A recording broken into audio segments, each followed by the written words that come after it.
Malek? Oui, oui, oui, nous allons commencer, juste une minute. D'accord, d'accord. Pas de problème.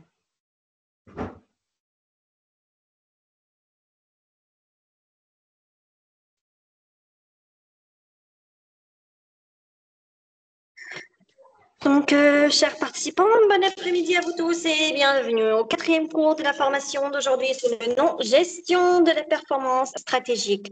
Dans ce cours, vous apprendrez l'optimisation de pilotage de l'entreprise par les tableaux de bord prospective ou PSC, importance des KPI dans la gestion de la performance.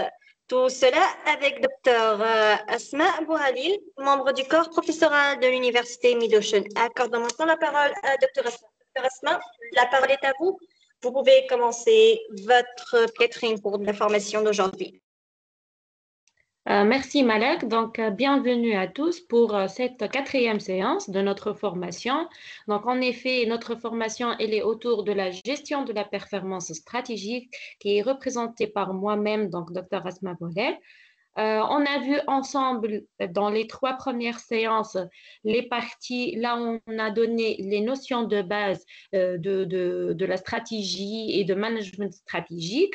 On a parlé donc de vocabulaire utilisé pour le management stratégique, puis on a parlé aussi de l'importance de poser des objectifs stratégiques et on a vu la différence entre le management stratégique et le management opérationnel.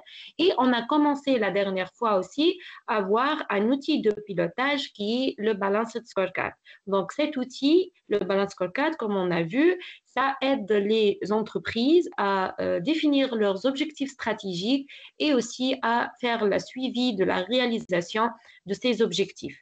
Donc tout ça, c'est à l'aide des indicateurs de performance qui sont les KPI qu'on va voir aujourd'hui. Donc il nous reste une petite partie à propos le Balance Scorecard qu'on va le continuer, puis on va entamer la partie des indicateurs de performance. Donc on est arrivé l'autre fois au process de design de la Balance Scorecard. Donc on a dit que c'est tout un process. Il y a des différentes étapes à réaliser pour déployer et implémenter ce qu'on appelle le Balance Scorecard. Donc, la première étape, ça commence par les définitions et les attributs de la stratégie. Donc, on va donner tout d'abord la vision, la mission, les valeurs de l'entreprise, comme on a parlé dans le deuxième cours. Donc, c'est en suivant les directions du grand management manager. Donc, c'est lui qui va nous donner la vision et la mission et l'objectif principal de l'entreprise.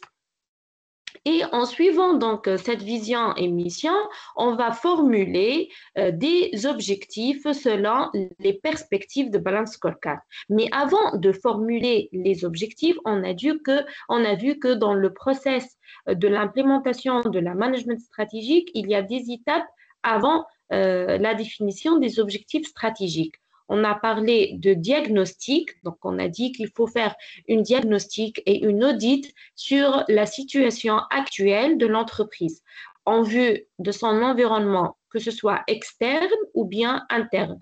Et on a vu dans le deuxième cours les outils qu'on peut utiliser pour analyser la situation de l'entreprise. Parmi ces outils, donc on a par exemple le SWOT. Le SWOT, ça permet de savoir les opportunités, les faiblesses, les capacités internes et les problèmes les menaces qu'on peut rencontrer à partir de son environnement externe. On a vu aussi d'autres méthodes comme le brio, le PESTEL, l'analyse d'écart et l'analyse des risques. Il y en a aussi d'autres outils de référence qu'on peut les utiliser pour faire la diagnostic de l'entreprise.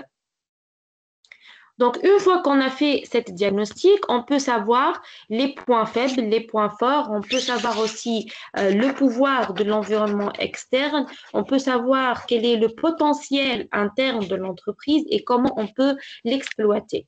Donc, à partir de cette analyse, on va donner ce qu'on appelle la carte stratégique. Donc, la carte stratégique, c'est le strategy map. Donc, c'est sous forme d'une map stratégique dans laquelle on va insérer les différents objectifs. On va commencer par les objectifs financiers, puis on va parler des trois autres perspectives de balance scorecard, telles que les clients, le process interne et l'évolution et l'apprentissage. Donc, on va définir les éléments et les objectifs de l'entreprise qui vont constituer la stratégie. À partir donc, de ces objectifs stratégiques, on va donner un ensemble d'indicateurs de performance qui vont aider à mesurer la réalisation de ces objectifs et de voir est-ce qu'on est à une bonne réalisation ou bien il y a un grand écart par rapport à l'objectif qu'on a donné. Donc, les KPI, ce sont les outils de mesure qui vont nous aider à suivre la réalisation des objectifs stratégiques. Donc, ici, ce qui n'est pas tangible, donc on a parlé par exemple de satisfaction client, comment on va mettre cet objectif qui n'est pas tangible, on va le mettre sous forme d'une mesure tangible. Et aussi, à partir donc, de ces objectifs stratégiques et les KPI, on va donner un ensemble d'initiatives. C'est un plan d'action qu'on va donner suite aux objectifs. Donc, pour chaque objectif, on va donner un ensemble d'actions qui va aider à la réalisation de cet objectif. Donc, à la fin, on va voir cette façon de représentation. Donc, on a l'objectif stratégique et on va donner des KPI qui vont permettre de mesurer cet objectif stratégique et l'importance aussi que cet objectif, il est mis en cascade avec d'autres objectifs pour réaliser la relation cause à effet. Donc ici, si on va travailler sur les clients, on est sûr que la satisfaction, par exemple, des clients, elle va influencer la quantité de vente et le prix de vente. Donc, il y a toujours une relation entre les différents objectifs. Donc, le balance scorecard, c'est sous forme de pyramide. On commence de la vision et de la stratégie. On définit les facteurs clés de succès pour chaque perspective. Et après, donc, on va donner pour chaque perspective l'ensemble des indicateurs de performance qui vont aider à mesurer cet objectif. Donc, il faut essayer à répondre à ces différentes questions afin de mettre toutes ces étapes et tout ce process. Donc, la première question, c'est pour définir la vision. Donc, où voulons-nous être dans 2 ou bien 3 ans? La stratégie, c'est comment on va arriver à cet objectif-là, à cette vision, et les facteurs clés de succès. Donc, qu'est-ce qu'il faut bien faire pour atteindre ces objectifs stratégiques? Et pour donc les mesures, comment mesurer que nous sommes dans la bonne direction? Donc, ça, c'est la forme de stratégie map ou bien la carte de stratégie. Donc, on va donner la mission, la vision et on va donner pour chaque perspective, comme vous voyez, donc le perspective financier, client, process interne et le développement et l'innovation. Donc, pour chaque perspective, on va donner un objectif et on va essayer à relayer ces objectifs avec des relations cause à effet. Suite à ces objectifs-là, on va donner un ensemble de KPI et ces KPI vont être reliés avec des actions comme vous voyez ici dans cet exemple. Donc, dans cet exemple, une entreprise qui a comme vision et stratégie de devenir l'expert incontournable dans notre domaine d'activité. Donc, pour devenir l'expert incontournable dans le domaine d'activité, dans leur domaine d'activité, dans l'objectif financier, ils vont dire qu'on veut améliorer la marge des produits. Donc ici, améliorer la marge de produit, elle va être traduite par des indicateurs de mesure. Comment on va suivre, est-ce qu'on a amélioré ou non la marge de produit? C'est en donnant un indicateur tel que le taux de marge. Donc cet indicateur, pour dire que est-ce qu'on est arrivé à notre objectif, oui ou non, il faut déjà suivre en tenant compte du cible. Donc il faut donner une valeur cible. C'est si on atteint cette valeur-là, c'est-à-dire on a bien réalisé notre objectif. Donc ici, la valeur cible, par exemple, c'est 30% sur l'exercice. C'est-à-dire, on va dire qu'on a réalisé et on a amélioré la marge des produits si on a atteint 30% de cette valeur-là. si on a atteint plutôt 30% la marge de taux de marge, la valeur de taux de marge. Initiation, donc quelles sont les actions qu'on peut prendre afin donc d'atteindre cet objectif? Donc ici, donc, il n'y a pas d'initiation, mais ça va être relié à des autres objectifs. Pour la partie client maintenant, pour la perspective client, l'objectif, c'est de construire une image d'expert, puisque notre mission, c'est de devenir un expert.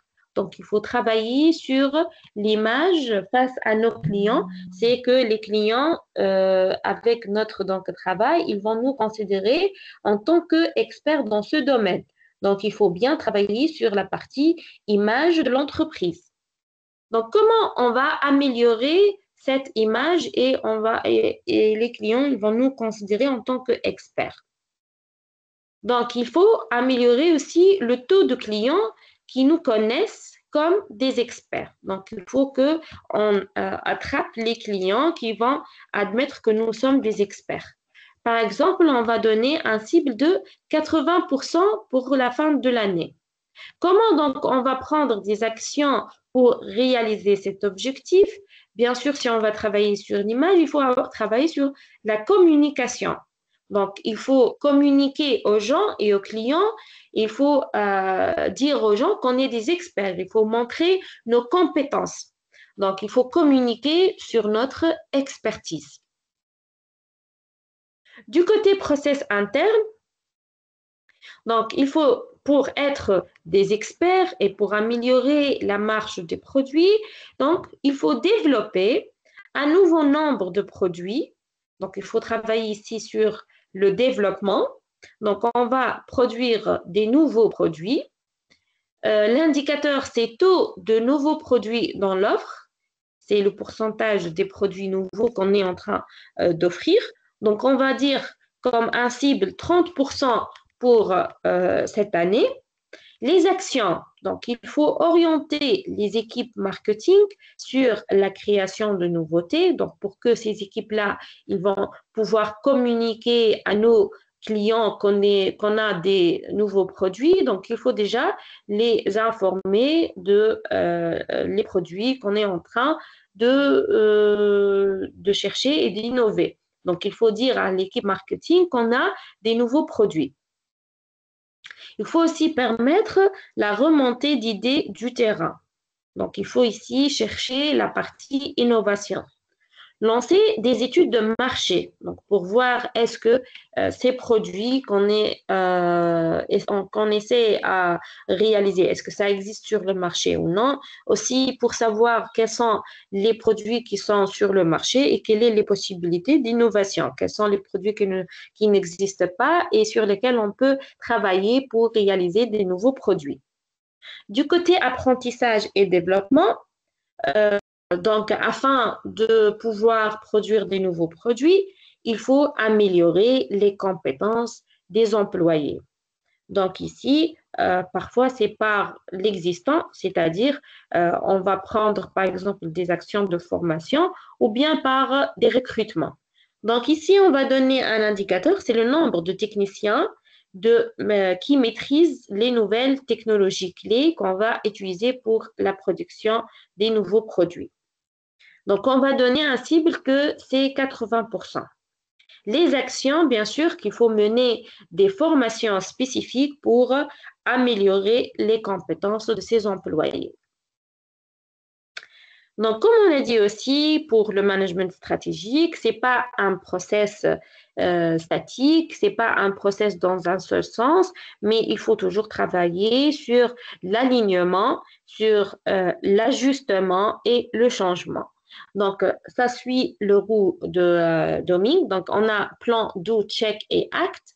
Donc, sur la partie plan, on va donner donc le planning général. Donc, c'est le cadrage et la sensibilisation. Dans la partie do, on va donner la première version de Balanced Scorecard. Et dans la partie check, on va réorienter les objectifs stratégiques selon la réalisation. Par exemple, ici, si après un an, eh bien, c'est pas la peine donc de rester jusqu'à la fin de période. Ça, on peut le faire avec un dashboard de suivi en temps réel. Par exemple, chaque mois, on va suivre l'évolution de notre indicateur. Si on trouve des problèmes et que les valeurs, donc, ils ne sont pas proches de notre cible et on voit pas une amélioration, il faut réagir sur le champ et on ne va pas attendre jusqu'à la fin donc, de la période de réalisation pour donner des actions.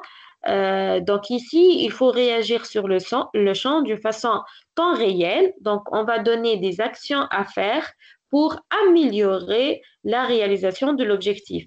Et même parfois, on va ajuster les objectifs si on a réalisé qu'on ne peut pas atteindre donc, cet objectif-là. Par exemple, on va donner 80% des techniciens qui seront avec des compétences pour la réalisation des nouveaux projets et on a réalisé qu'avec l'équipe actuelle, on ne peut pas aller vers cette valeur. Donc, il faut faire des meetings de check et on va ajuster la valeur cible. Donc, on va par exemple donner 60% des techniciens qui seront compétents pour la réalisation des nouveaux projets.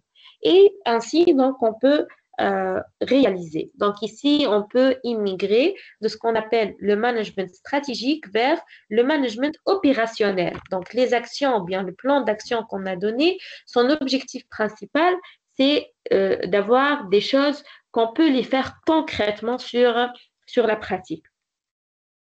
L'acte, la partie acte, c'est après les raffinements et les ajustements, donc on peut obtenir une version finale de notre Balanced Scorecard et de notre dashboard. Les personnes impliquées, ce qu'on appelle les stakeholders, donc il faut impliquer des différentes parties de l'entreprise afin de garantir la réussite de cette partie de pilotage. Donc, il faut déjà impliquer les grands managers, donc le directeur général, à travers par exemple un brainstorming. Donc, il va servir à quoi ce brainstorming? C'est de savoir la mission et la vision de l'entreprise. Après aussi, il faut faire donc des entretiens face à face avec les responsables de service. Une fois qu'on a par exemple donné ces objectifs-là, il faut communiquer ces objectifs aux responsables. Donc, pour dire qu'on va avoir des nouveaux produits, il faut dire aux services de recherche et de développement qu'ils doivent avoir des nouveaux produits. Donc ici, il faut communiquer les objectifs stratégiques vers les responsables. Et c'est le point fort et parmi les avantages qu'on a parlé l'autre fois de Balance Scorecard, que ça permet la netteté des choses et ça permet la communication.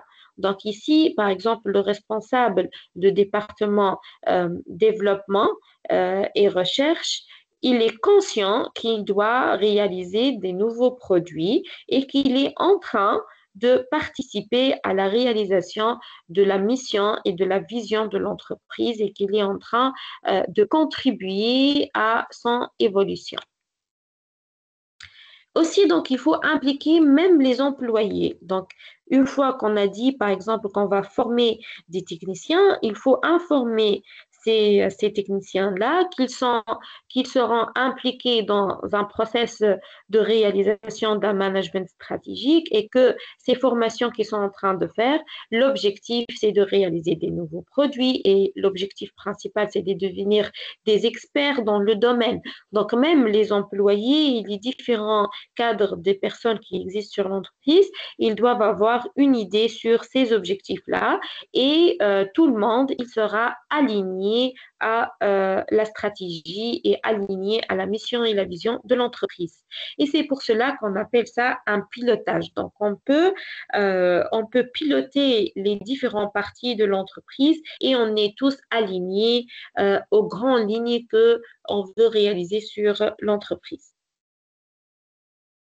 Donc, voici un aperçu sur les différents responsables pour la mise en œuvre du Balance Scorecard. Donc, on a le PDG et les cadres supérieurs.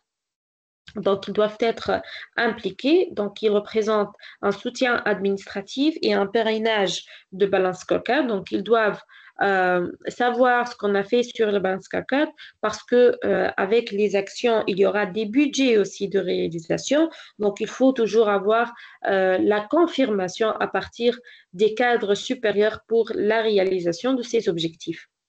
Il faut aussi nommer une équipe d'innovateurs de balance scorecard, donc une équipe qui sera responsable pour guider les discussions autour de la stratégie, pour formaliser les idées dans le balance scorecard et pour obtenir l'addition, pour enseigner à l'équipe et évangéliser. Donc, c'est pour faire des brainstorming, pour faire des workshops, pour traduire les idées en des mesures et des KPI. Donc, il faut avoir une équipe que leur tâche, c'est de travailler sur le balance scorecard. Bien sûr, ils peuvent être avec d'autres fonctions dans l'entreprise, mais c'est la comité responsable à la réalisation du balance scorecard. On a aussi les autres qui seront impliqués dans la réalisation. Donc, c'est leur rôle, c'est de diffuser l'idée de balance scorecard au niveau de la cellule opérationnelle et de s'assurer de l'addition des membres de l'équipe. Donc, comme on a dit, le balance scorecard, c'est un principe en cascade. Donc, à partir de la stratégie MAP, là, on a nommé les objectifs stratégiques. On va donner une carte des projets. Donc, cette carte de projet, elle contient les différentes actions et les périodes de réalisation de ces actions. Donc, on a les responsables aussi de la réalisation de ces actions, la période de check et de réalisation. Donc, c'est toute une carte qui sera traduite ou bien déduite en fait, déduite à partir des objectifs stratégiques. Et on va donner aussi un ensemble d'indicateurs de pilotage qu'on va laisser à le suivre à travers les dashboards ou bien les outils donc, de représentation. Donc, la méthode de Balance Scorecard, elle permet de fixer le cadre et les enjeux stratégiques pour la division sur son marché. Donc, c'est un rapport initial en tenant compte des objectifs du groupe. Donc, ici, si je dis division, c'est-à-dire une partie de l'entreprise. Comme on a dit, c'est en cascade, c'est-à-dire on peut donner à partir de la carte des projets, par exemple, l'ensemble des actions que, par exemple, le département RH, il sera inclus dans ces actions. Donc, pour chaque division, comme par exemple le RH ou bien le marketing, etc., il sait bien quels sont les enjeux qu'il est en train de rencontrer, les enjeux stratégiques, et comment il peut aligner ça par rapport aux objectifs généraux du groupe. Ça permet aussi de déterminer les objectifs de performance en fonction des axes majeurs, en fonction des quatre perspectives. Donc, la force ici de Balance Scorecard, c'est qu'on ne va pas tenir compte seulement des KPI financiers, comme c'est le cas général donc, des différentes entreprises.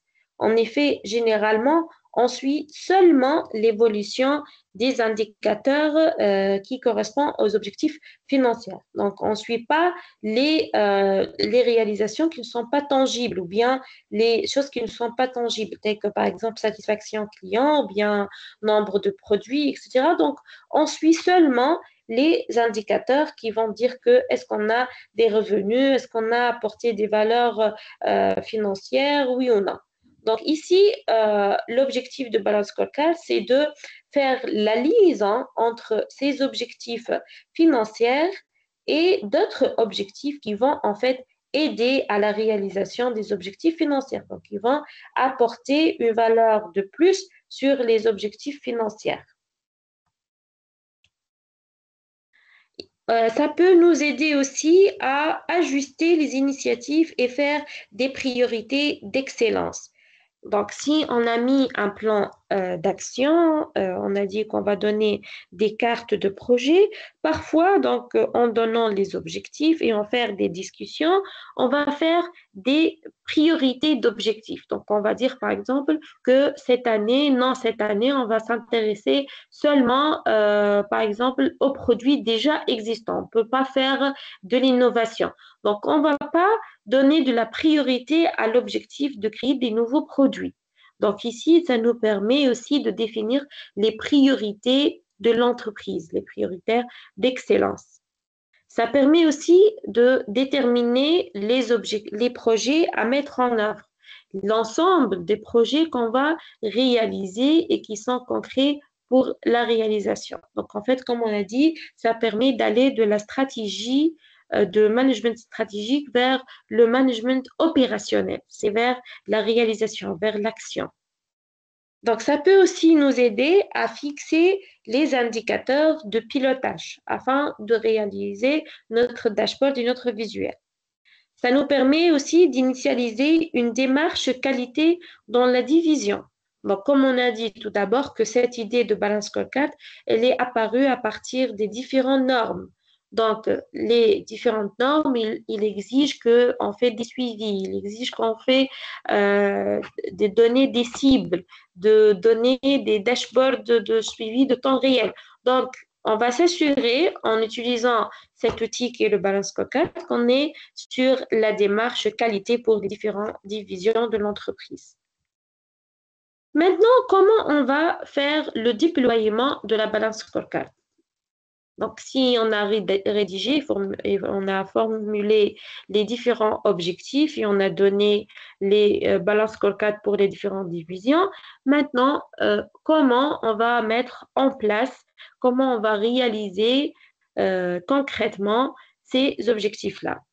Donc, il y a plusieurs méthodes ici. On peut commencer par le modèle, que ce soit top-down, c'est-à-dire à partir du groupe aux divisions vers même les employés. Et on a aussi le modèle pilote, une division pilote.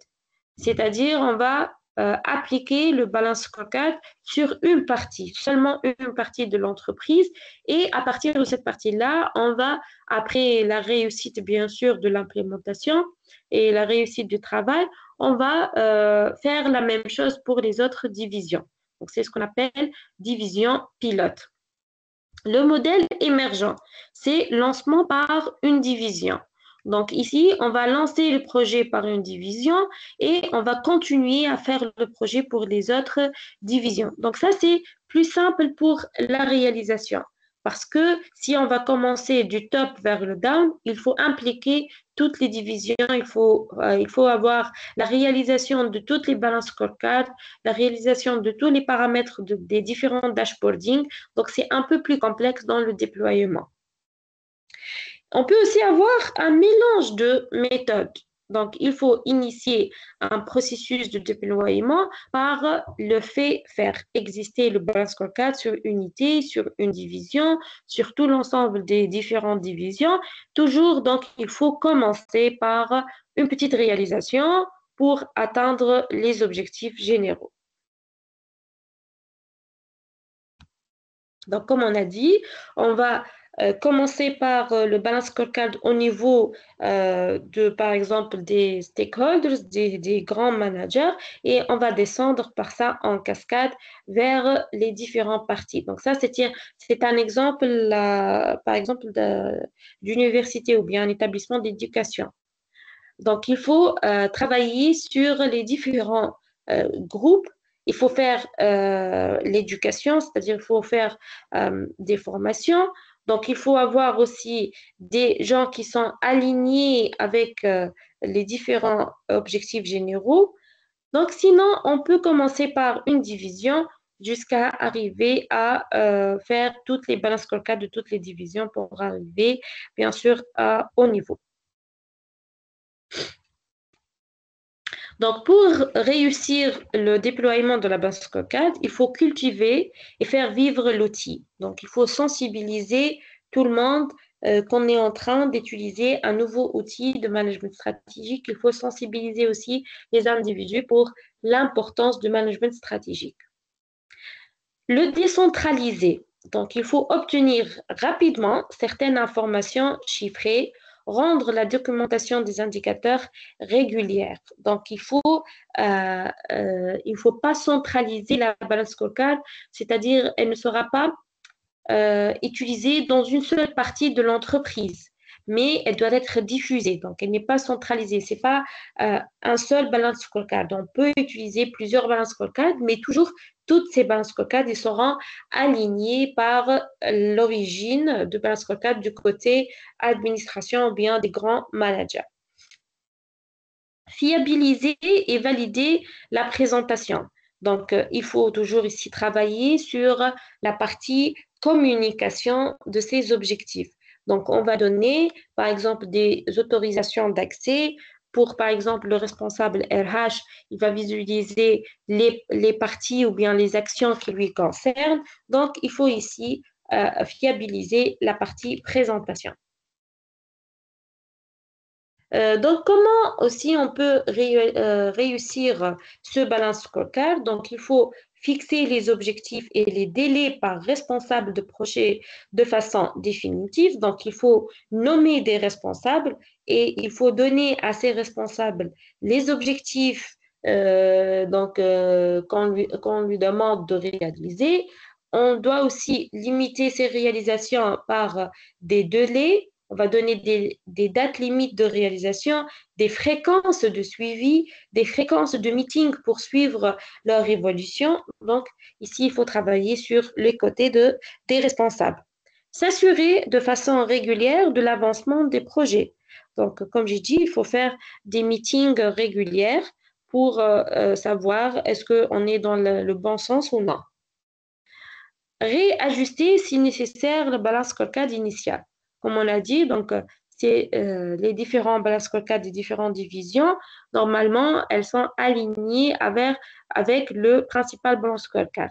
Donc, s'il y a des problèmes, il faut travailler sur le départ et il faut initialiser. Il faut faire donc des alignements, il faut faire ajuster le balance scorecard initial pour garantir qu'on va réaliser ces objectifs. Donc, il faut nommer un coordinateur qui est le gardien du processus. Donc, son rôle, c'est de s'assurer de la finalisation de la balance scorecard, de coordonner les objectifs initiatifs, de coordonner et s'assurer de la mise à jour du reporting. Donc ça sera le responsable ou bien le coordinateur de réalisation du process. Il faut aussi nommer des chefs de projet. Donc les chefs de projet, leur rôle c'est de rapporter les projets réalisés sur les initiatives, de s'assurer du reporting et des indicateurs, de délivrer les valeurs chiffrées et analyser les écarts. Donc, c'est les responsables de réalisation des différentes actions. Donc, le balance scorecard, il va devenir un outil de pilotage du comité de direction. Donc, ici, la direction, lorsqu'elle va voir les parties rapports que ces responsables ils vont générer. Donc, ça devient un outil pour eux pour suivre l'évolution dans leur entreprise.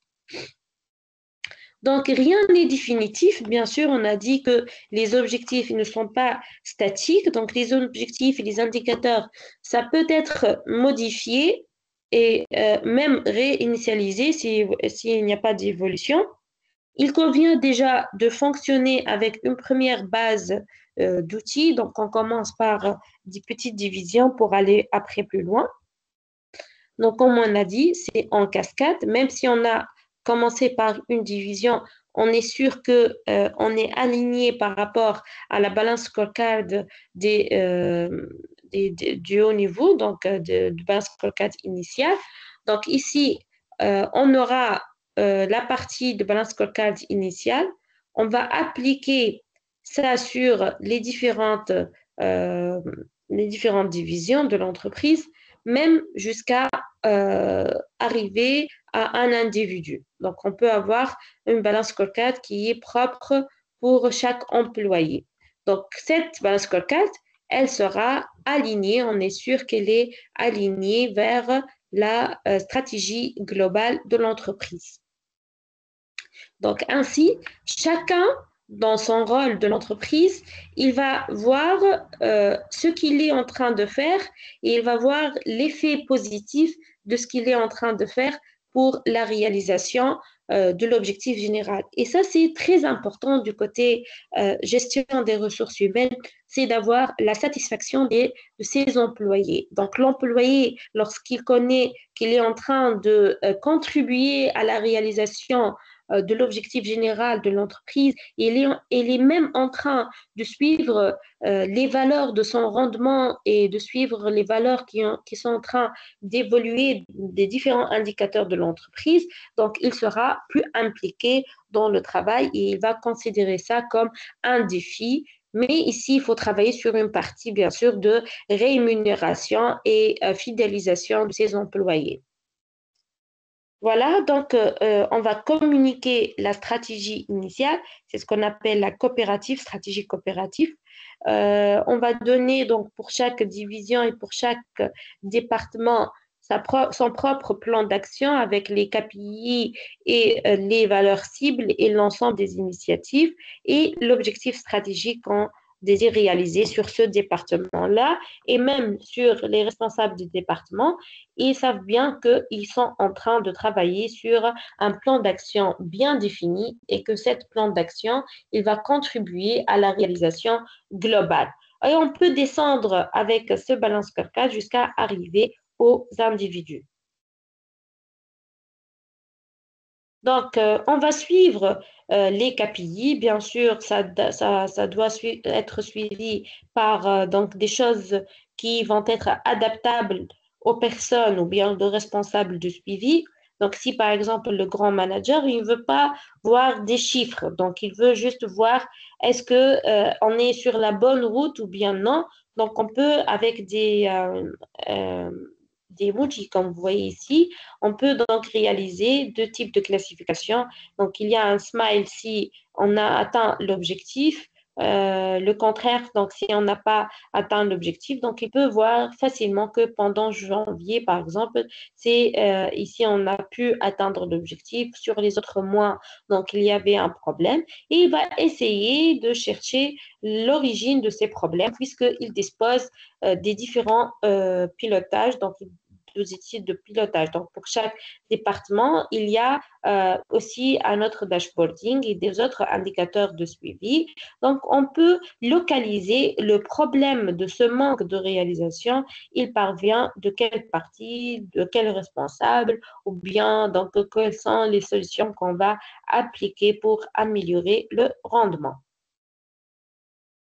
Donc, tout ça, c'est les points clés de réussite. On va voir sur la dernière partie, c'est quels sont les inconvénients maintenant ou bien les erreurs qu'on ne doit pas faire pour réussir notre balance scorecard. Donc, il y a ce qu'on appelle le fait et revenez nous voir, le Lucky Look, la tour d'ivoire, les consultants et un péché qui est le perfectionniste, le mon beau projet et aussi un sixième péché qui est est-ce que le balance scorecard il va m'apporter des bénéfices financiers, oui ou non? Donc, est-ce qu'on aura beaucoup de bénéfices financiers, oui ou non? Donc, ça, c'est les points faibles qu'on peut rencontrer et les erreurs qu'on peut faire et qui ne vont pas réussir la réalisation de balance scorecard. Donc, si on pense argent et on pense des bénéfices, donc on ne va pas réussir à réaliser le balance scorecard. Donc, pour le fait et revenez nous voir, donc le top management, il ne va pas s'impliquer. Donc, si on va représenter le projet avec le top management, il va dire que on va perdre du temps, il y aura des innovations, il y aura des budgets, etc. Et on n'a pas donc loqué de grand manager pour impliquer et faire le déploiement de Balance Scorecard. Donc, c'est comparable à un manager qualité sans déclaration du directeur général. Donc, il faut toujours ici avoir loqué, comme on a dit, on a vu donc les responsables de réalisation de projet. Il y a des différentes parties prenantes que ça doit être impliqué dans le projet. Donc, on ne peut pas réaliser un projet de balance scorecard sans l'implication du directeur général ou bien du top management. le Lucky Luke ou bien le I am a poor Lanson Cowboy. Donc, un seul membre ici du top management, il porte le balance scorecard. L'idée, elle est approuvée par un seul. Pas d'implication globale de la direction générale.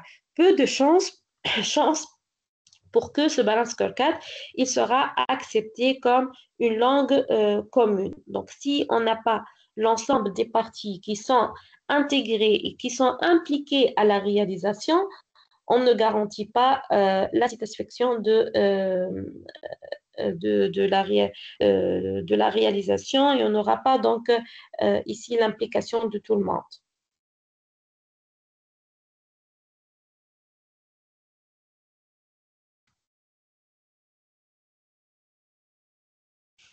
La tour d'ivoire, donc le balance scorecard ne concerne que le top management. Donc ici, c'est le contraire, que le top management, donc ils sont impliqués et ils réalisent l'importance de la réalisation de balance scorecard, mais il n'y a pas d'implication des différents responsables et les différents donc, parties de l'entreprise. Donc ici, il faut penser au danger de perte de contact avec la réalité, puisque les responsables de l'action, qui vont être responsables de la réalisation de l'action, ils ne seront pas impliqués. Donc ici, on a le danger que on va pas réaliser concrètement et ça va rester en fait sur le papier. Donc ça va rester des balances scorecards qui sont formulées seulement sur des paperasses. Les consultants, parfois on trouve des entreprises qui donnent le projet de l'implémentation de la management stratégique à un groupe de consultants, donc avec une sous-traitance. C'est vrai que les consultants, ils sont avec une grande expérience, mais ils ne savent pas réellement donc l'intérieur de l'entreprise. Donc, ils vont vous donner des solutions de balance scorecard. Donc, ils vont vous formuler le balance scorecard, mais si les gens ils ne sont pas impliqués et s'il n'y a pas une standardisation donc, sur le process de l'entreprise, donc aussi ces solutions ils vont rester sur les papiers, ils ne seront pas réalisés concrètement. Le beau projet. Donc ici, on cherche à la perfectionniste, donc on cherche à réaliser le balance scorecard, donc sans se rapprocher de la réalisation pratique. Donc ça va rester aussi juste toujours en tard de l'implémentation. Donc on est toujours sur la phase d'évaluation, de la formulation, de choisir, etc. Et on n'entre pas sur la partie action.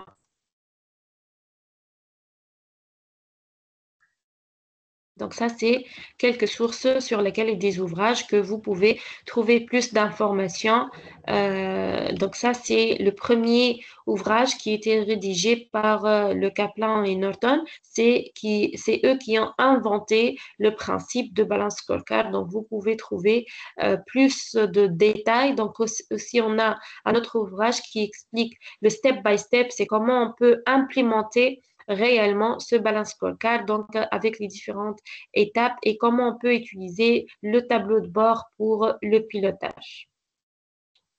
Donc ça, c'est la partie qui concerne l'introduction de balance scorecard. On va parler maintenant de l'importance des KPI pour la gestion de la performance.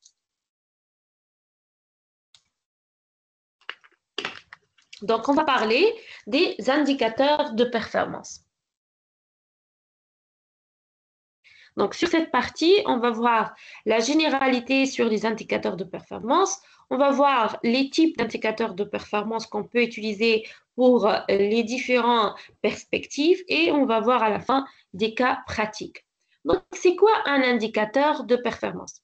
Un indicateur, de façon générale, est une variable ayant pour objet de mesurer, de décrire ou bien d'apprécier totalement ou partiellement un état, une situation ou l'évolution d'une activité ou d'un programme.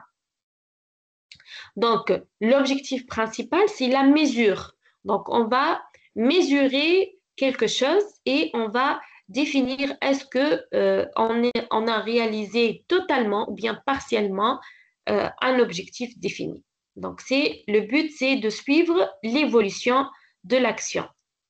Donc, pour avoir un bon indicateur de performance, il faut fixer les cibles. Il faut mesurer les réalisations. Donc, on va donner une valeur de cible, par exemple, 30%. Et aussi, il faut disposer d'un outil qui va nous permettre de mesurer à l'instant T notre, par exemple, pourcentage à cet instant.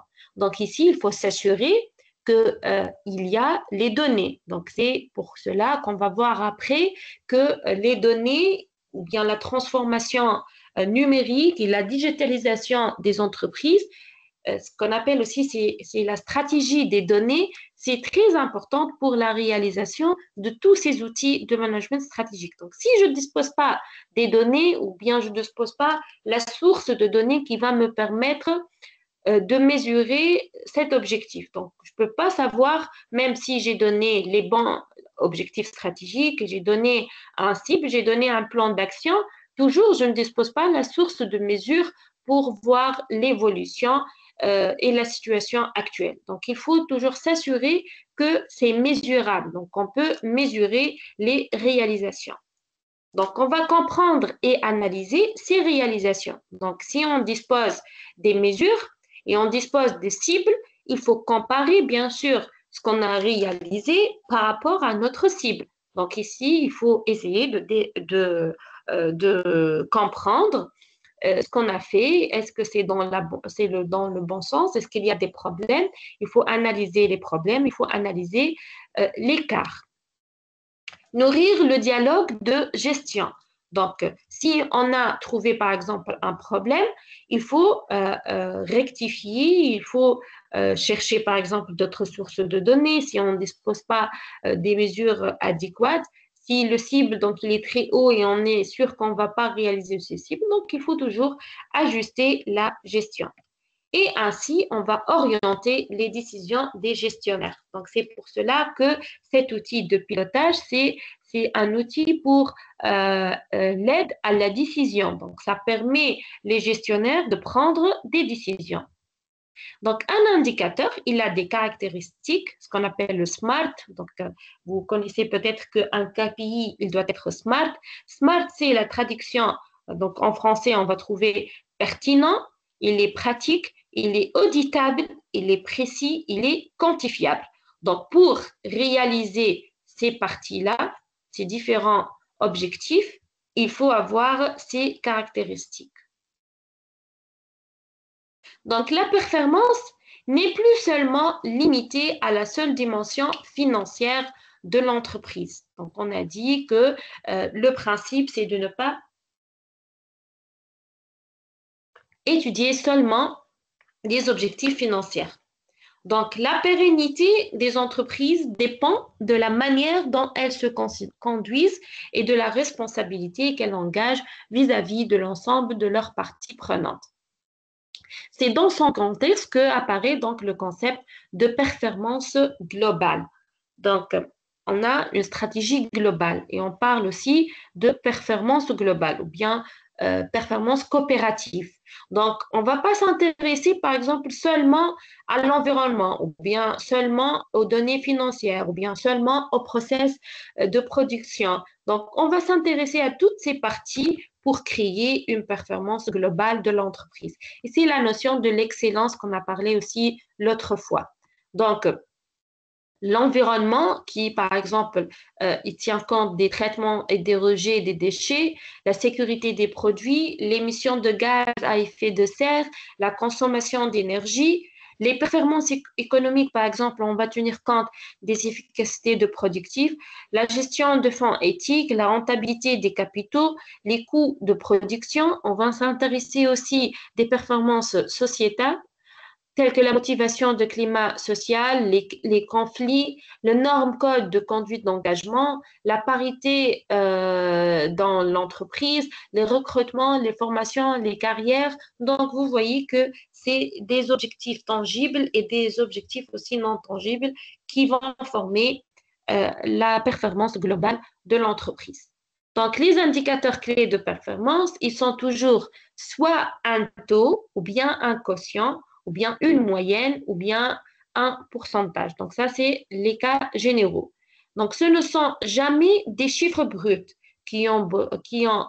beau être utiles d'un point de vue reporting web, donc analytique, mais qui malheureusement ne fournissent pas le contexte nécessaire et sont donc beaucoup moins utiles que les indicateurs clés de performance. Donc, il y a une différence entre un indicateur et un indicateur clé de performance. Donc, l'indicateur clé de performance, il doit refléter la réalisation, il doit refléter les mesures. Donc, ça doit être, comme on a dit, comme un taux, un quotient, une moyenne, un pourcentage pour refléter l'évolution de réalisation. Donc, comme on a dit, il doit être smart, donc il est un peu spécifique pour l'objectif. Donc, il faut bien choisir le KPI adéquat pour chaque objectif. Il est mesurable, on peut le mesurer, il est atteignable, donc on peut atteindre à cette mesure-là à travers le process qu'on dispose, réalisable, donc on a les sources de données, on a le process pour atteindre ces mesures-là et il est temporellement défini. Donc, on doit définir aussi le KPI pendant une période de temps. Donc, par exemple, je vais donner un KPI qui calcule, par exemple, le nombre de nouveaux employés. Il faut limiter ça par un temps. Donc, pendant, par exemple, 6 mois pendant 1 an, 2 ans. Donc, il faut limiter ça par une période de temps pour devenir un KPI. La présentation des indicateurs est fondamentale, donc il faut être particulièrement soigneux dans le choix de la façon de présenter les évolutions significatives et nécessitant l'action. Les indicateurs présentant des codes couleurs pertinents et suscitent plus l'attention de l'auditeur en simplifiant la lecture et donnant de premières clés analytiques. Donc ça, c'est le type de choix de présentation des KPI. De façon générale, on a dit que ça doit être compatible avec les nécessités, les besoins des gens qui vont consulter les outils de pilotage. Donc, par exemple, on va donner des couleurs, on va donner des smiles, on va donner des flèches. Donc, par exemple, le vert pour dire qu'on a une évolution positive. Donc, sans même la lecture de la valeur, on va juste voir la couleur verte et on va dire qu'on est dans le bon sens. Si on a descendu sous un seuil qu'on va définir, bien sûr, on va dire que l'évolution est négative. S'il est en jaune, l'évolution qui empire. On peut aussi donner des visuels en tant que flèche. Donc, flèche vers le haut pour dire qu'on est dans une hausse et flèche vers le bas pour dire qu'on est dans une baisse. Donc, pourquoi utiliser les indicateurs de performance? Donc, on a une demande accrue d'informations pour évaluer l'état des affaires dans le secteur du commerce de distribution. Les indicateurs de performance, elles permettent d'évaluer la performance du secteur du commerce de distribution et de ses unités en termes de profitabilité, productivité, efficacité. Donc, on va voir les différents indicateurs qu'on peut utiliser dans plusieurs domaines, en fait. L'indicateur de performance est une variable pertinente pour la prise de décision et une description quantitative. Donc, cette variable, elle sera pertinente et elle est quantitative, donc on peut le mesurer. Un indicateur de performance peut être tout ratio qui utilise deux ou bien plusieurs mesures importantes de l'unité ou bien du secteur et directement lié à la performance plutôt qu'à l'activité. Donc, on ne va pas lier l'indicateur à l'action, mais on va le relier à l'objectif stratégique. Donc, quel indicateur pour mesurer la performance? Donc, on utilise deux types d'indicateurs. Donc, on a les indicateurs financiers, plus représentatifs de la création de valeur de l'entreprise, donc qui expriment des valeurs financières. Et on a aussi des indicateurs non financiers qui seraient des indicateurs avancés d'une performance de plus en plus immatérielle. Donc, on va quantifier les choses qui ne sont pas matériels, donc ils sont immatériels. Donc, mettre en place des indicateurs de performance, c'est de s'assurer, et on a plusieurs avantages pour l'utilisation des indicateurs de performance, tels que la visibilité de la performance et de l'objectif stratégique, la rapidité dans les prises de décision, le pilotage efficace par le management, le travail en équipe sur la base d'objectifs partagés et mesurables. Donc ici, si on a des indicateurs de performance, donc tout le monde, il peut visualiser, donc ça permet de créer des reportings pour voir la performance et l'objectif stratégique. La rapidité aussi, donc on n'a pas besoin de chercher dans plusieurs registres ou bien plusieurs systèmes informatiques, mais on a un seul outil de pilotage qui va permettre la rapidité des choses et qui va permettre la rapidité de la prise de décision. Donc, on peut aussi garantir un pilotage efficace puisqu'on est en train de contrôler, donc, et on est en train de donner des valeurs pertinentes qui vont exprimer fidèlement les objectifs stratégiques. Donc, ça peut aussi garantir le travail en équipe. Donc, puisqu'on a un ensemble des KPI qu'on est en train de partager et qu'on désire réaliser, ici, l'équipe elle sera coopérative pour la réalisation de ces indicateurs. Quels sont les types d'indicateurs de performance possibles? Donc, on va balayer un peu, mais il y en a plusieurs en fait, des indicateurs spécifiques pour des différents domaines ou bien des différentes perspectives. Donc, on a par exemple les indicateurs financiers. Donc, il s'agit d'un ensemble de ratios qui est utilisé pour connaître la santé financière de l'entreprise. Donc, c'est le besoin, par exemple, le besoin en fonds de roulement, ce qu'on appelle le BFR. Donc, ça, en fait, ce sont des notions de comptabilité qu'on peut les utiliser en tant qu'indicateurs financiers. Donc, le besoin, par exemple, en fonds de roulement, c'est l'ensemble des actifs circulants, c'est-à-dire les stocks plus les créances clients, moins passifs circulants, qui est les dettes fournisseurs plus dettes fiscales plus dettes sociales. Voici donc une image qui représente ça, c'est le besoin en fonds de roulement. En fait, on fait un bilan entre l'actif et le passif. Donc, la différence ici, c'est en fait le besoin en fonds de roulement. Fonds de roulement, donc c'est les capitaux permanents, tels que les capitaux propres plus les empreintes, moins l'actif immobilisé, c'est-à-dire l'immobilier, les matériels. Donc ça, c'est le fonds de roulement. Trésorerie nette, donc c'est le fonds de roulement moins le besoin en fonds de roulement. Le trésorerie net, donc ce qui permet de comptabiliser l'évolution de l'entreprise. Donc, si elle va commencer à nouveau, on peut savoir est-ce qu'elle a un trésorerie net. Le point mort est le seuil de rentabilité. Donc, c'est le seuil de rentabilité qui est exprimé en fonction de charges fixes par rapport au chiffre d'affaires moins charge variable sur le chiffre d'affaires fois 100. Donc ça, c'est ce qu'on appelle le seuil de rentabilité. Donc il est en fonction des charges, c'est-à-dire les dépenses fixes et le chiffre d'affaires réalisé. Le point mort, c'est le seuil de rentabilité qu'on a calculé ici sur le chiffre d'affaires hors taxe, bien sûr, achat, c'est-à-dire pour hors taxe, fois 360. Donc ça, c'est ce qu'on appelle le point mort. Donc en fait, ce sont un peu des notions de finances pour calculer ou bien pour donner une idée sur le statut actuel de l'entreprise. Donc, en fait, l'entreprise, elle a des différentes charges, par exemple, plutôt dans le process, donc des différentes parties qu'on peut faire le suivi, réception de marchandises, c'est-à-dire on peut calculer ici le coût de matières premières, le paiement de fournisseurs, vente et livraison, donc il y a des coûts et il y a des entrées ici. Les clients, donc on est limité par l'échéance. Donc, on a le paiement, donc il y a de l'argent qui va entrer par rapport au paiement par les clients. Donc, ça, c'est du côté fournisseur, ça, c'est du côté besoin en fonds de roulement. C'est après les fournisseurs. Donc, c'est la partie qu'on va comptabiliser après les fournisseurs, après l'acquisition de la matière première. On a aussi ce qu'on appelle la marge brute. Donc, la marge de brute, c'est le prix de vente hors taxe moins le coût de revient.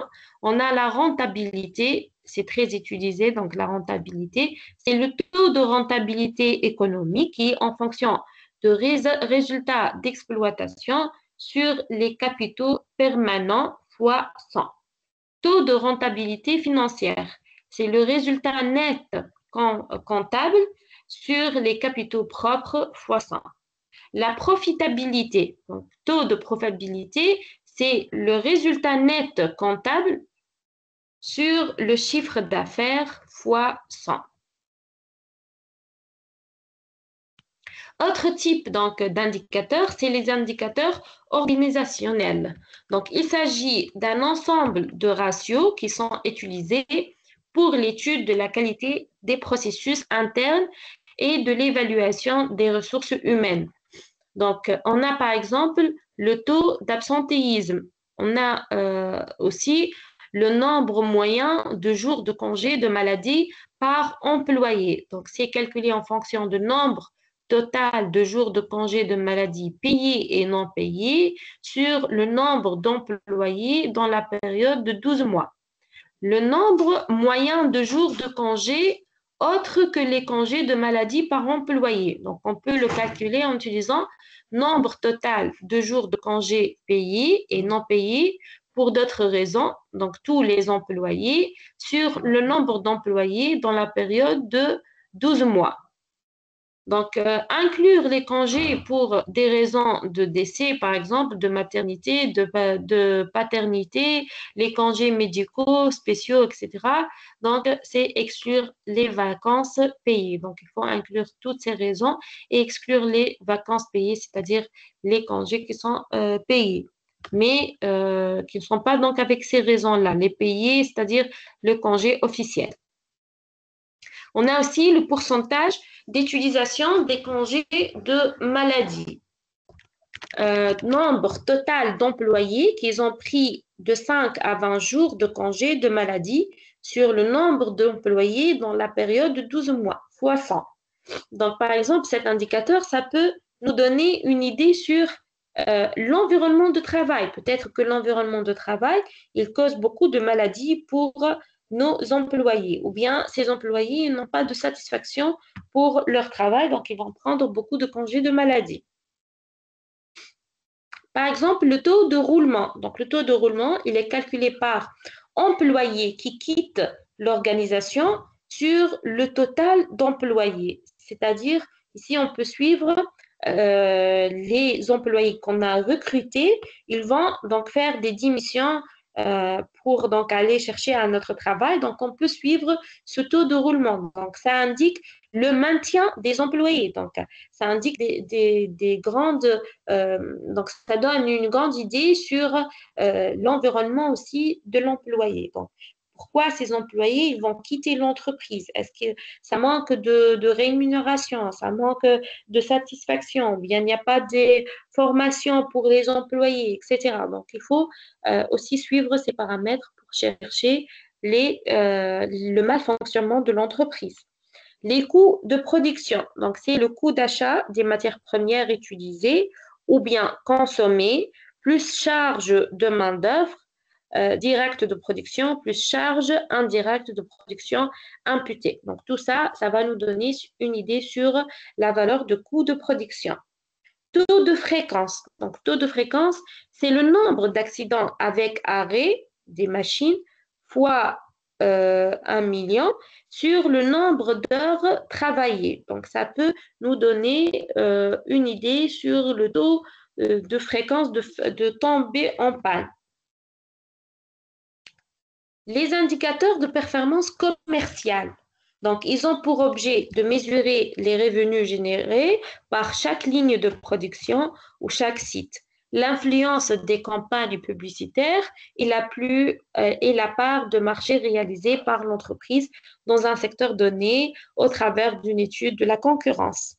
Parmi donc, ces indicateurs, la fidélité de la clientèle ou de l'usager. Donc, est-ce qu'on a des clients fidèles? C'est-à-dire quoi? Des clients qui ont acheté le produit et qui rachètent une autre fois le produit. Donc, ils nous revenir pour encore acheter plus de produits. Donc, ici, on va s'assurer qu'on a la fidélité de nos clients. Donc, on peut trouver aussi le secteur de fidélité. Est-ce que les clients ils sont plus fidèles sur les ventes en ligne ou bien sur les ventes sur site? Donc, on peut savoir plus de détails en plus à partir de la fidélité du client. Le chiffre d'affaires hors taxe, donc c'est le chiffre d'affaires qui est la quantité vendue fois le prix de vente. Donc, c'est pour cela qu'on a mis ça sur les performances commerciales. Donc, ça indique par rapport à la vente sur la partie production. Donc, c'est la quantité vendue fois le prix de vente. La part de marché, donc c'est le chiffre d'affaires de l'entreprise sur le chiffre d'affaires total du marché fois 100.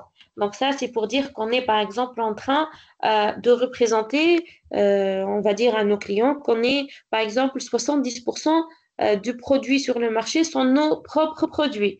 Donc, ou bien on représente 70% du marché de l'informatique, du système informatique. Donc, on peut calculer notre apport de l'entreprise, c'est le chiffre d'affaires, en fonction du total du secteur ou bien du total sur le marché. Les indicateurs de marché maintenant. Donc, ils permettent d'analyser, de déterminer les performances de ses actions commerciales et marketing par rapport à son secteur d'activité et ainsi de déterminer sa part de marché sur le secteur ou les segments visés. On a par exemple le taux de fidélité. C'est le nombre de clients fidèles, stables ou bien habituels sur le nombre total de clients. Taux de satisfaction client, c'est le nombre de satisfaction à la fin de la période sur le nombre de clients total à la fin de période.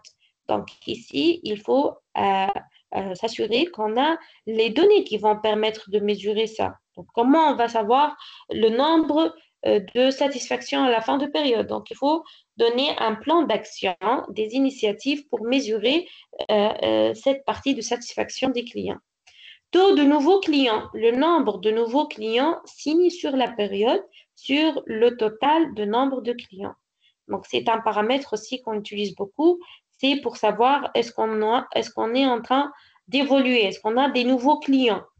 Donc, c'est bien de mesurer la fidélité des clients, mais aussi il faut mesurer est-ce qu'on a des nouveaux clients.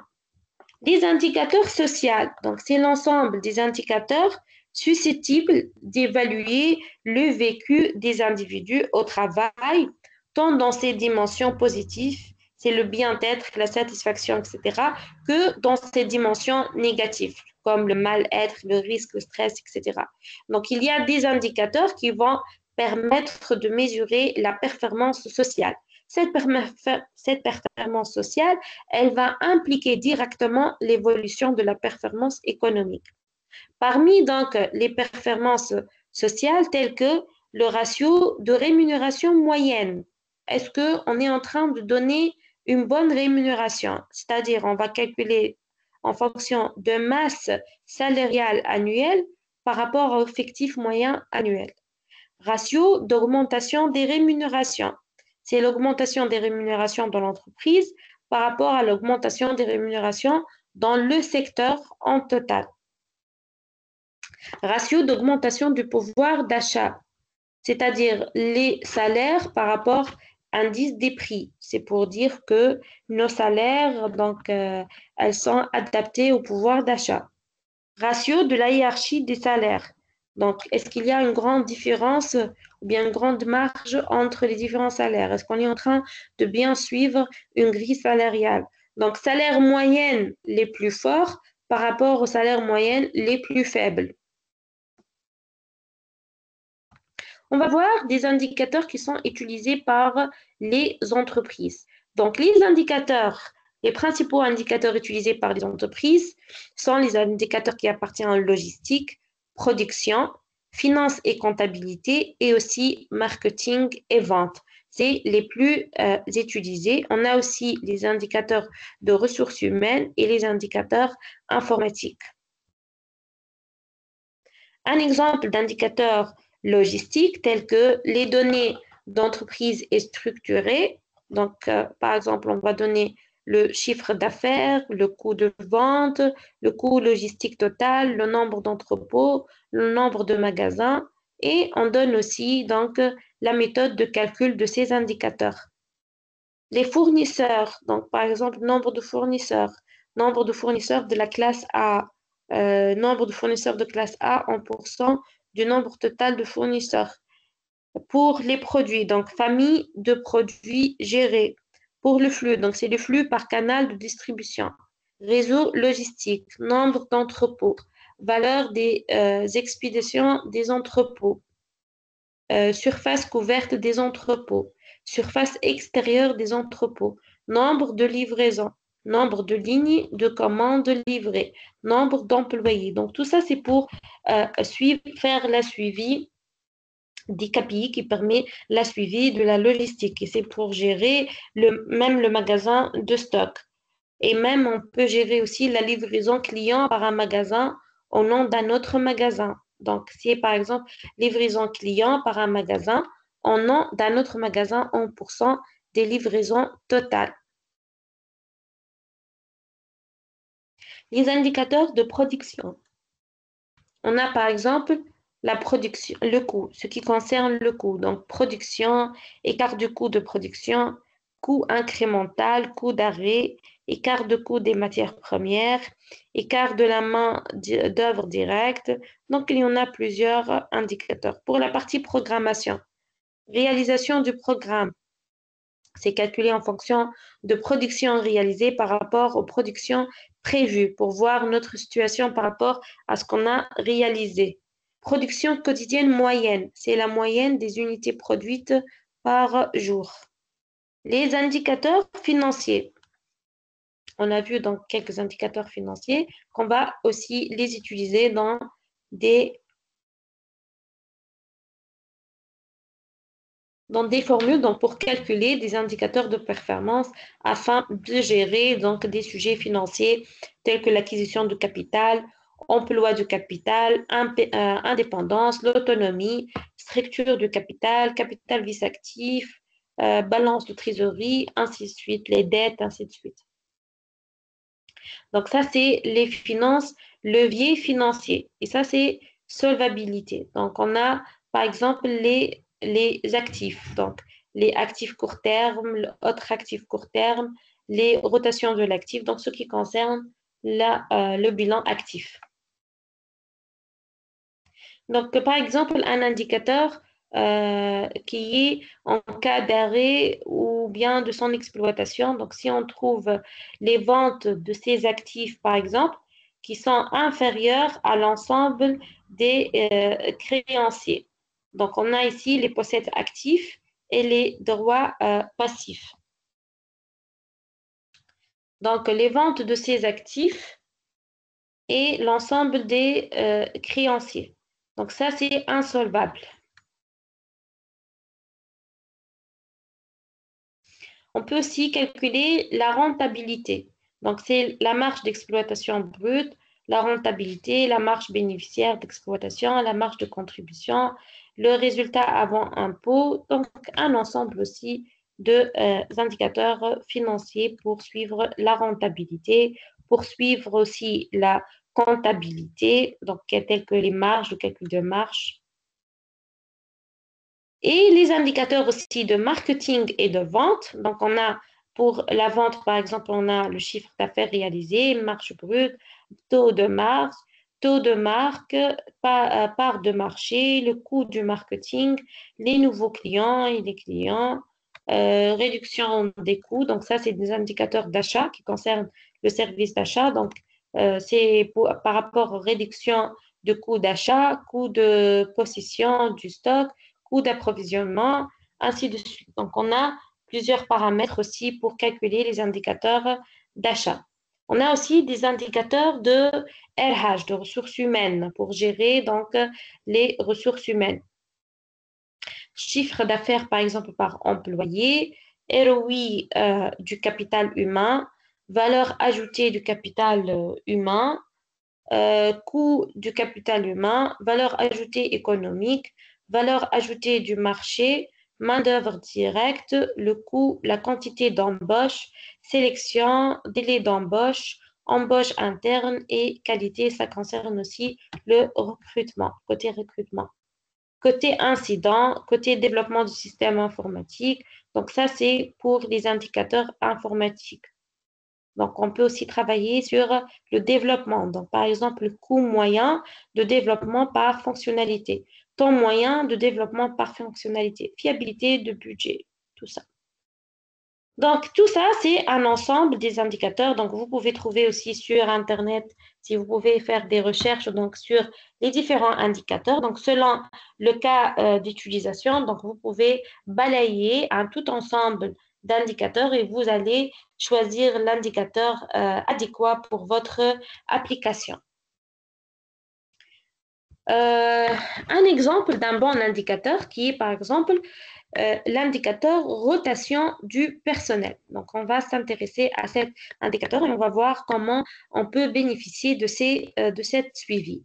Donc, le nombre total d'employés qui ont dimensionné et quelle qu'en soit la raison, plus le nombre de salariés licenciés pour des raisons de performance et de ce total, il sera divisé par le nombre de salariés au début de l'année. Donc, les salariés perdus en raison des plans sociaux et ne sont pas inclus dans ce calcul. Donc, s'il y a par exemple un décès ou bien des cas particuliers, on ne va pas les calculer. Mais on va calculer donc, les employés qui ont démentionné pour chercher un autre travail. Les mesures, donc, c'est en fonction de l'enregistrement de chaque employé dans le système d'information des ressources humaines et fait par le service du personnel. La raison et la date, donc ça, c'est pour pouvoir en fait avoir ce nombre d'employés qui ont démentionné. Donc, il faut déjà suivre les employés qui ont quitté. Il faut informatiser cette suivi. Donc, il faut faire la saisie des employés qui ont quitté l'entreprise et il faut savoir aussi, il faut faire la saisie, pourquoi ils ont quitté, la raison pour laquelle ils ont quitté. Il faut aussi avoir la date, puisque tout ça, il est calculé en fonction du temps, pendant une période de temps. Il faut aussi mensuellement ou bien sur demande, il faut faire cette suivi et donc sur les services d'analyse qui fait une requête dans ce système et fournit au chef de département des rapports sur la valeur de rotation. Les graphiques sont postés sur l'intranet par le service des analyses. Donc, on va diffuser l'information et on peut le visualiser sur le réseau. L'objectif, c'est quoi? Par exemple, c'est réduire la rotation du personnel de 5% par an. Donc, on va voir l'actuel et on va donner un objectif et on va donner une valeur cible. Un autre exemple, c'est l'indicateur qui est augmentation des ventes. Il est défini par le changement du volume des ventes de mois en mois. Il est mesuré par total des ventes par région et au total. L'objectif, c'est croître chaque mois. Donc, on désire donc augmenter à chaque mois les valeurs de vente. Donc, pourquoi est-ce qu'un nouveau indicateur, donc, qui considère tant un accroissement des ventes en valeur monétaire ou bien en unités vendues? Donc, il faut ici, donc, ça, c'est un bon indicateur. Donc, ça, c'est un indicateur qui permet les caractéristiques de KPI, comme on a dit, SMART. Cet indicateur-là, c'est un mauvais exemple d'indicateur. C'est augmentation des ventes. On n'a pas spécifié ici l'unité de mesure. Augmentation des ventes. On peut faire la suivi soit en quantité vendue, c'est par rapport au nombre d'unités vendues, soit en valeur. Donc, comme on a dit, ça doit être pertinent l'indicateur. Donc, si l'on considère une valeur est-elle au prix catalogue, au prix de vente réel, donc est-ce que les valeurs qu'on va obtenir, on va dire que sont de bonnes valeurs, oui ou non. Donc, il faut donner des cibles ici.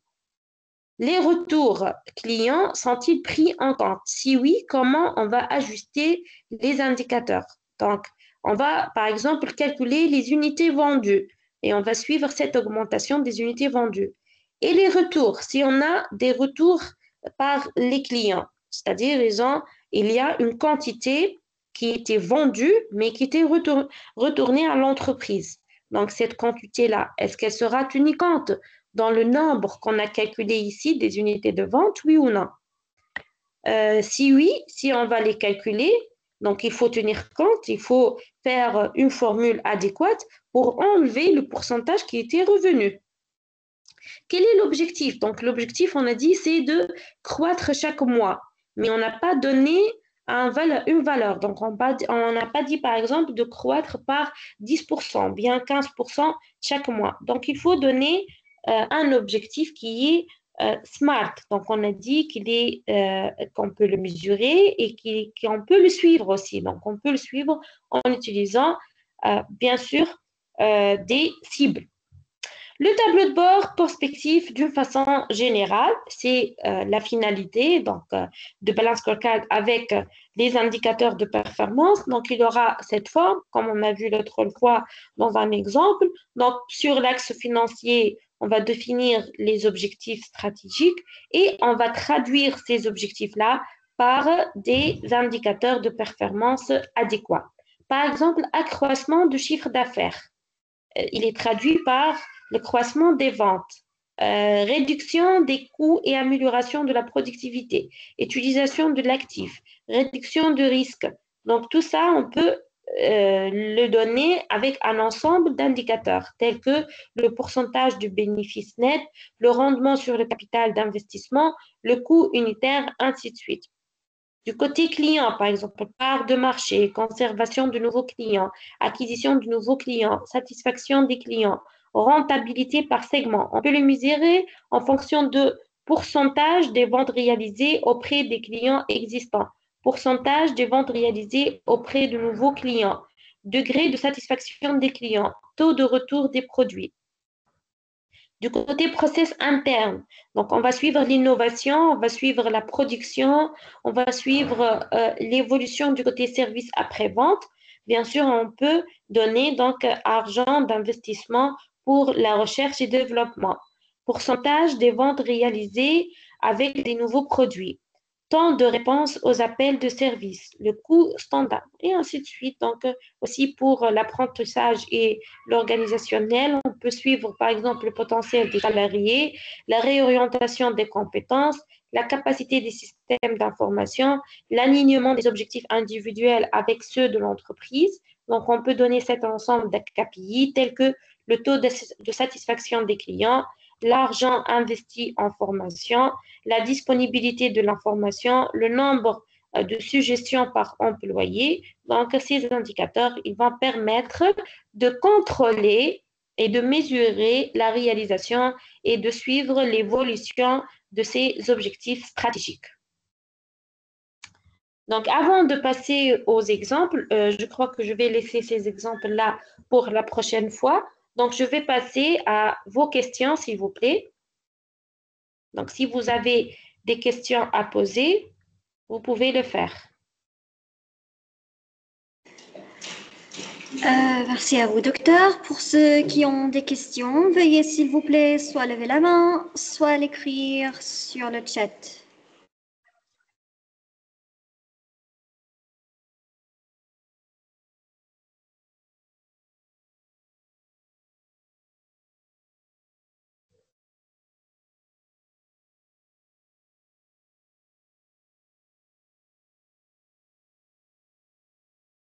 Alors, personne n'a des questions? Tout est clair?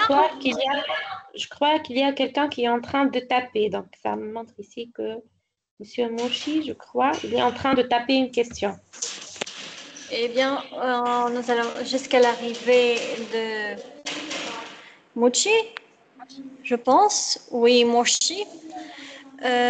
Pour ceux qui veulent répondre, pour ceux qui ont des questions, pardon, veuillez s'il vous plaît soit lever la main, soit l'écrire sur le chat.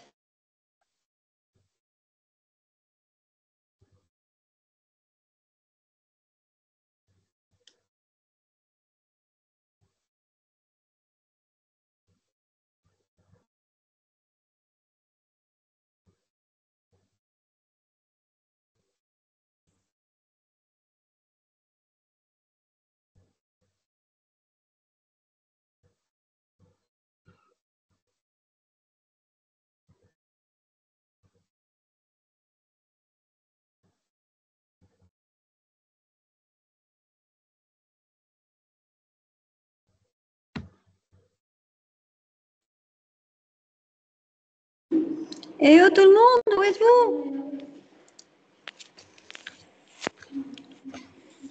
Allez, ne soyez pas timide, hein? Docteur Asma est à votre disposition.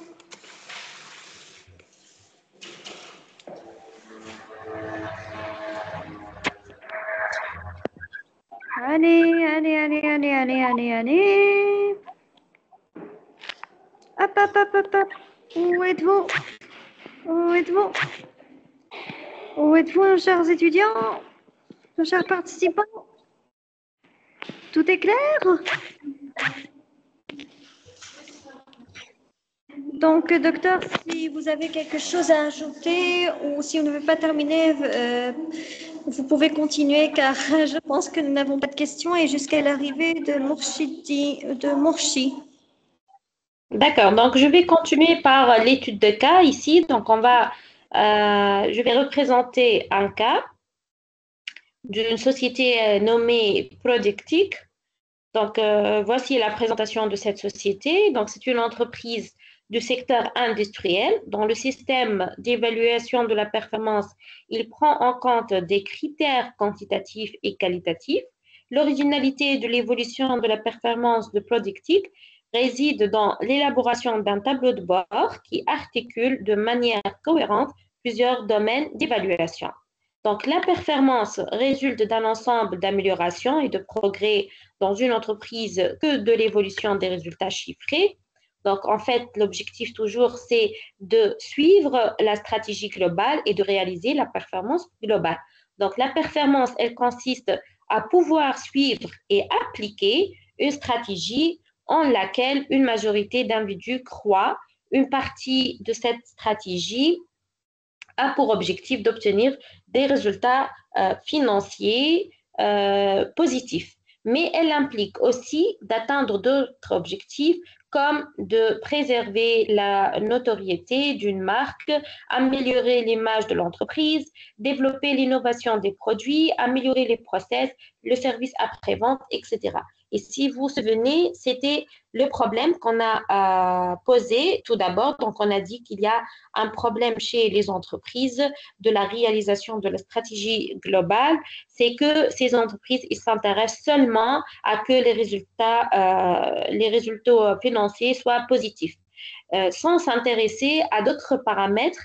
Et même si on a des résultats financiers positifs parfois, et on se croit qu'on est dans le bon sens, par l'effet de l'environnement externe, par exemple, si on trouve des concurrents qui ont produit des nouveaux produits, et on n'a pas pris compte qu'on doit évoluer aussi du côté innovation, donc on aura un problème. C'est le problème connu de Nokia, par exemple. Nokia, elle était leader dans le domaine donc, du mobile, mais vu qu'elle n'a pas suivi l'évolution, elle n'a pas proposé des nouveautés telles que les smartphones, comme elle a fait par exemple Samsung ou bien Huawei ou bien d'autres donc leaders dans la partie smartphone.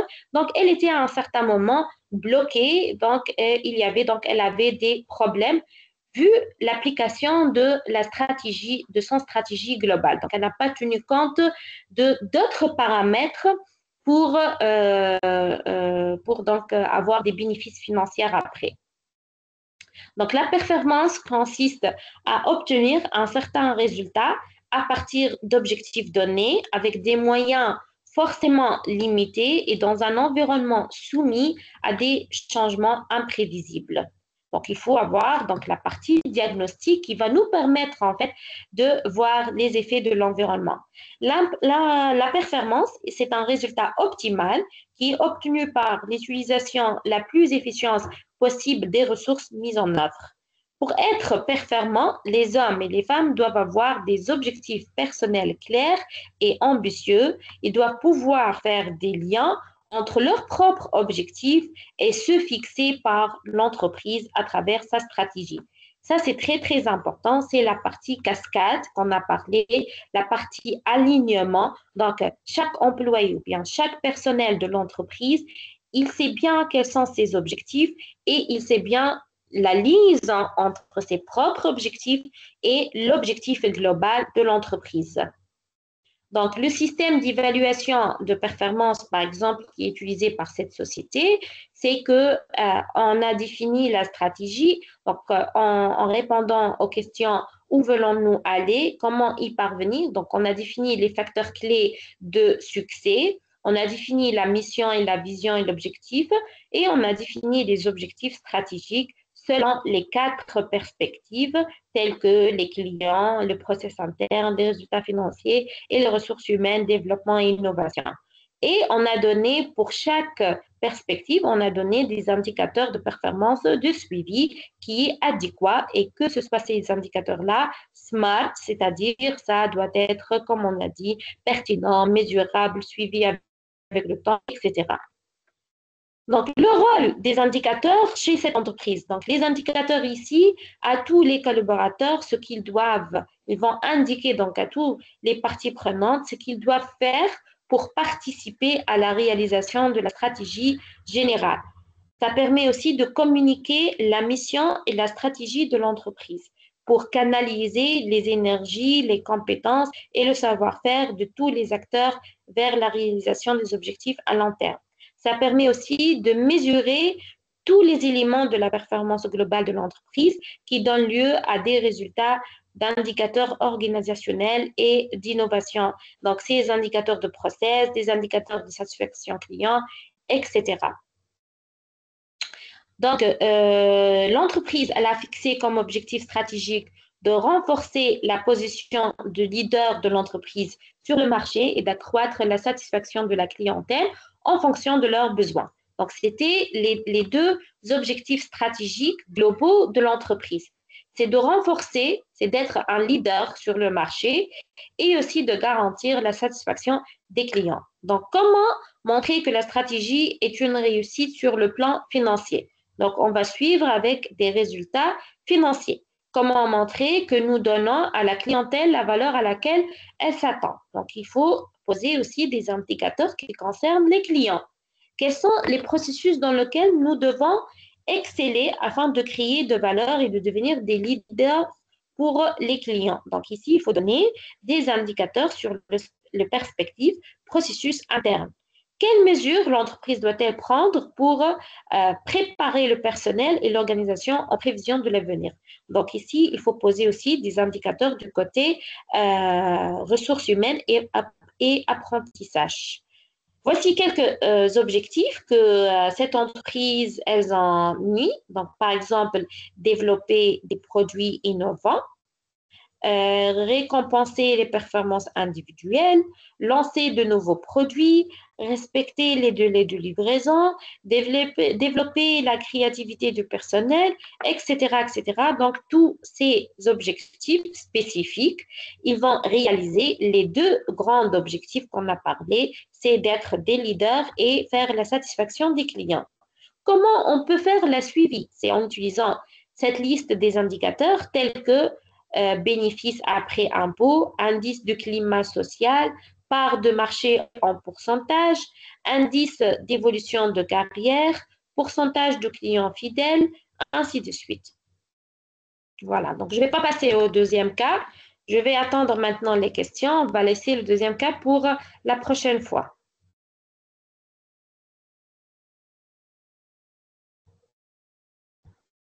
Voilà, donc on a déjà, Malek, on a une question. Hein. Donc, pour l'explication brève, comment identifier les indicateurs de performance?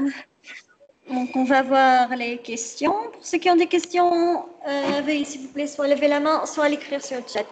Ok, passons à Mourchi. Merci beaucoup, docteur Asma, pour l'explication. Bref, comment identifier les indicateurs de performance?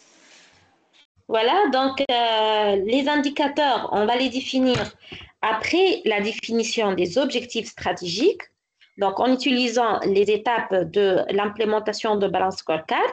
Donc, on va mettre pour chaque perspective qu'on a parlé, les quatre perspectives, donner des objectifs stratégiques.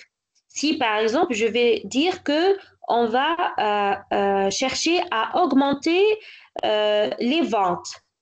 Donc, je veux augmenter les ventes. Donc, je vais donner un indicateur adéquat à cet objectif. Par exemple, je vais dire quand on va chercher à faire la satisfaction des clients. Donc, on va donner aussi des indicateurs qui vont permettre de mesurer l'évolution de cet objectif. Donc, l'indicateur, en fait, il est déduit à partir de l'objectif stratégique. Mais il faut veiller que cet indicateur, il sera avec les critères qu'on a parlé. Il est pertinent, il est limité par le temps. On a défini l'unité de mesure, il est mesurable. On est sûr qu'on a une source de données qui va me permettre la mesure de cet indicateur. Donc, c'est comme ça on identifie les indicateurs de performance. Je crois qu'il a une deuxième question. Il est en train de taper ça.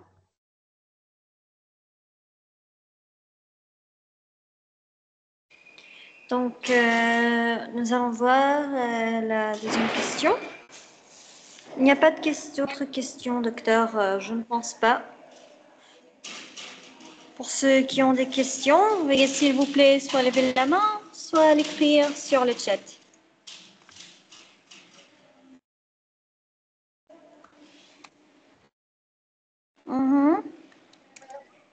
Qui ont des questions? Qui ont des questions? Qui ont des questions? Pas de questions? Tout est clair? Si vous me permettez, Malak, je vais demander à Imen Hassani. Est-ce que vous êtes mon étudiante ou non? Parce que je connais le nom, je ne sais pas si c'est l'étudiante à moi ou non. Iman Hassani, veuillez s'il vous plaît répondre à la question. C'est hors du cours en attendant les autres. Hein? J'ai juste voulu poser cette question. Je ne sais pas si elle est en train de nous entendre en fait. Donc, jusqu'à l'arrivée, vous pouvez soit lever la main, soit écrire sur le chat toutes vos questions. Alors, allez, Iman Hassani. Ah bah, ce Iman Hassani est toujours silencieux. On n'entend pas son son. Mourchi, merci docteur. Quels sont les indicateurs clés de performance d'une entreprise? En fait, Moshi, il n'y a pas un set de clés qui est donc utilisé pour tout le monde. Donc, c'est pas un ensemble de clés qu'on peut définir et qui est pour tous les types d'entreprises. Ça dépend. Donc, en fait, on a dit l'importance de Balance Scorecard, c'est qu'on va réaliser, c'est vrai qu'on va réaliser un dashboarding et un visuel qui est basé sur un ensemble des indicateurs, mais la force ici, c'est que cet ensemble d'indicateurs, il est déduit à partir de leur propre stratégie. Donc, à chaque entreprise, on va trouver un ensemble des indicateurs clés de performance. Mais il y a donc, comme j'ai présenté tout à l'heure, un ensemble d'indicateurs les plus utilisés pour les mesures financières, pour le côté client, pour le côté commercial, pour le côté marketing. Donc, il y en a plusieurs indicateurs. L'entreprise, elle va implémenter le projet de stratégie, de management stratégique, elle va faire donc les différentes étapes qu'on a nommées et elle va choisir les clés de performance les plus adéquates à elle. Parce que ces clés aussi, ça doit être mesurable. Est-ce qu'on dit, par exemple, je vais dire que je vais voir la part du marché. Je vais te dire que, par exemple, la part de marché, c'est un indicateur clé de performance pour les entreprises. Mais il y en a certaines entreprises qui n'ont pas l'accès à mesurer leur part de marché. Elles n'ont pas l'information sur les autres, sur le chiffre d'affaires de tous les secteurs, par exemple. Donc, chaque entreprise, elle doit travailler sur son propre situation. Et c'est pour cela qu'on a dit que parfois, si on arrive avec une équipe de consulting, elle va nous donner un balance scorecard qui n'est pas applicable, qui n'est pas réalisable par l'entreprise. Et ça reste en fait sur le papier. Donc ici, si on travaille avec les différentes étapes qu'on a dit, donc on garantit que on va poser des indicateurs de performance qui sont adéquats à l'entreprise et qui vont garantir son évolution. J'espère que j'ai répondu à votre question.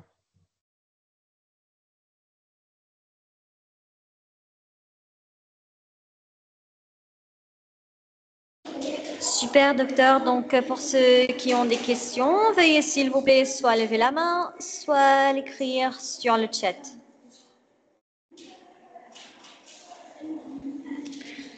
Donc, je pense que nous avons répondu à la plupart des questions à la fin du cours d'aujourd'hui. Docteur, voulez-vous ajouter quelque chose? Bon, merci tout le monde. Merci Malek pour la coordination, comme toujours. Juste, je vais indiquer qu'on va continuer la prochaine fois avec la continuité de ce cours d'indicateurs et on va entamer après la partie Power BI. Donc, on va entamer la réalisation de dashboard en utilisant le Power BI. Voilà, donc c'est tout. Merci pour votre attention. Merci infiniment à vous, docteur, pour tous vos efforts. Merci aux participants pour avoir participé au cours de la formation d'aujourd'hui. Attention, attention, attention. Nous n'avons pas encore terminé notre formation. Nous vous verrons, Inch'Allah, la semaine prochaine à 15 heures selon l'heure locale de l'Arabie Saoudite. Vous pouvez également suivre les dernières actualités concernant les séminaires, formations, ateliers, concours et l'inscription au programme d'études de l'université via le compte officiel de l'université sur Facebook, le groupe WhatsApp des activités étudiants ou encore le site web. Merci à vous tous. Nous vous verrons Inch'Allah dans de nouvelles activités ou encore dans nos nombreuses formations telles que préparation à l'examen du DELF-DALF ou encore après une heure avec la doyenne de l'université, Dr Kutz, Printemps pour Machine Learning. Vous avez également Printemps, découvrir les librairies Printemps pour la data science, Microsoft 365 pour les utilisateurs finaux, comment peut-on élaborer un logiciel à l'aide de Microsoft Access, et vous avez également apprentissage de langue anglaise, les outils d'analyse du marché, communication, les meilleures pratiques pour une communication efficace et engageante. Vous avez également marketing digital ou encore apprenez à programmer en Java. Merci à vous tous. Nous vous verrons Inch'Allah la semaine prochaine ou dans nos formations ou encore dans nos nombreuses activités. Nous vous souhaitons une excellente journée. Au revoir.